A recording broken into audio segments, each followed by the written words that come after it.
I just wanted to spend a bit of time taking a look at this backhand volley. It's obviously a shot that's relatively difficult, and I tend to coach it a lot. So let me break it down piece by piece because, I think I can really give some value in regard to what's happening here. So this is me just obviously self-feeding on that backhand volley and punching it down the line. Pretty okay shots, but let's have a little look at what's going on technically and some of the main points I coach. So obviously with a self-feed, I don't have a huge amount of time, but it's this position I'm really interested in. Can you get this alertness, this presentation I like to talk about? I'm always big on presenting well. Very often it's kind of a silly analogy, but the lollipop lady, where I've got my lollipop stop sign up there, and everything's nice and solid. And you'll notice my whole racket face is looking at that front wall. So that for me is a really interesting starting position. Let's also notice what's happening with the left arm. I'm engaging that left arm. It's coming up. I'm showing some presence. I'm showing some authority around that part of the court. So that for me is the first thing, is can we get that racket up nice and early? Little side note here, I'm just going to zoom in a bit. Let's have a look at that grip position. You can notice that top finger, just making sure that that's up and above there. So that's always essential to try and get the grip really nice and correct and really early. So here's that initial presentation, a word I'm going to be using a lot. Can you present well to the ball? You'll also notice that there's a decent rotation. I'm looking at that ball from a slightly rotated side-on position. So I'm making sure that I keep my shoulders around. And the longer I can do that, look here, the longer I can keep them round, the better. So you'll notice here, even when my swing has started to go and I'm getting the shape on my backhand, notice what's happening with those shoulders. Look what's happening over there. Such an essential little place to get them right. Those shoulders are still rotating. So there's that presentation, decent shoulder rotation. And then look at the racket face now. It just slightly closes. But you'll notice that a big thing I talk about is this wobbly wrist. And again, hopefully I'm not going to be doing much of it in this demonstration. Yep, that wrist looks pretty solid. Look how that the knuckles turn up to the ceiling. And that for me is such a key position. Knuckles up, forearm up, racket face up. If you can just take away, even if it's 1 point, just taking away that image there, that for me is so essential on that backhand. And I talk a lot about shape 1, 2, and 3 in the swing. So that's, for me, shape number 1. I'll just do a little drawing here. Shape number 2 is that one there. So that's shape 2. And then, or not shape 2, but part 2. And then part 3 is how we go from that position 1 through to position 2 through to position 3. Again, let me go back. I maybe should have kept the numbers on there. Let me do it again. So there's position number 1.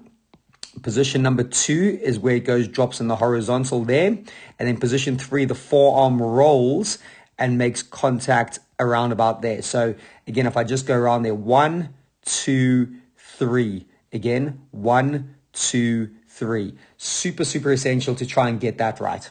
But I'm jumping ahead of myself here a little bit, okay?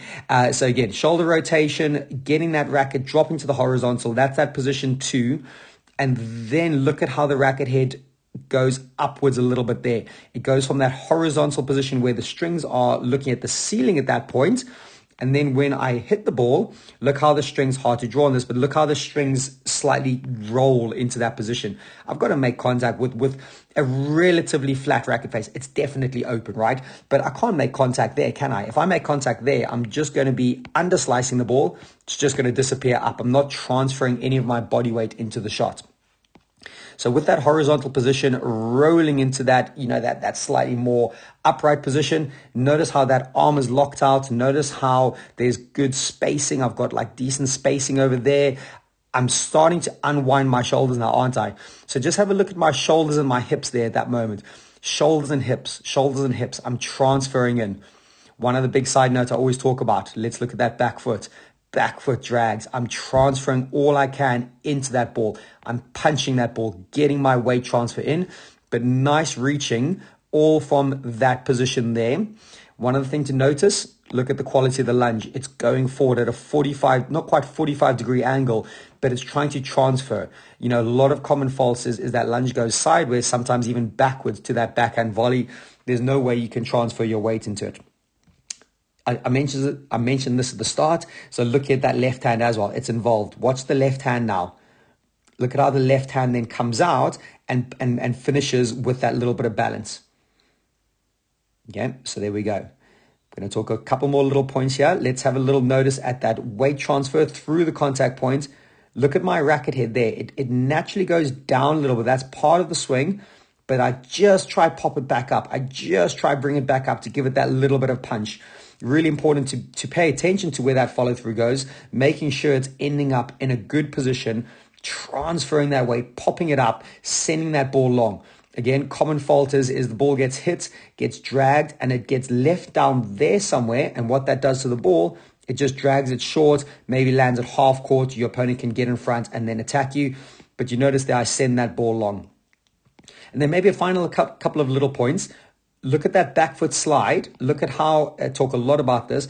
Look at how close those feet are together now. They pretty much almost underneath. No, so I need to change that, underneath my hip position there. So if I can keep my feet nice and compact, look at how this recoils me out.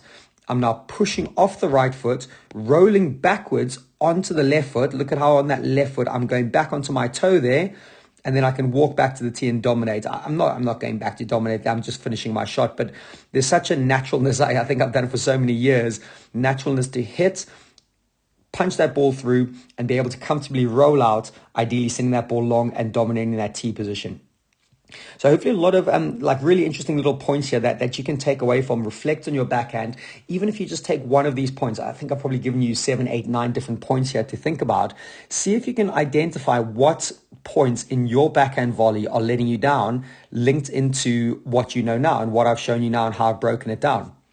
And as always, if you do want a little bit more individual detail on this, please feel free to reach out. I do a lot of online coaching now. You can book a session in. We can go through some of the technical. We can go through some of the tactical. Of course, we can always go through the mind. That's a huge area I love to talk about. So if there's anything you want to reach out to me for, please feel free to do so. Please feel free to make some comments on this video. Always keen to see what people think. I would happily answer them. So please feel free to ask for some coaching advice in there. And as always, hit that subscribe button, hit the notification button, because there's new videos coming out every single week. You want to be the first to get these, and please do feel free to share far and wide. And hopefully you're getting a good bit of advice and a good bit of tips from this backhand volley, but also from other parts of the YouTube channel. Okay, take care everyone. Speak to you all soon. Bye.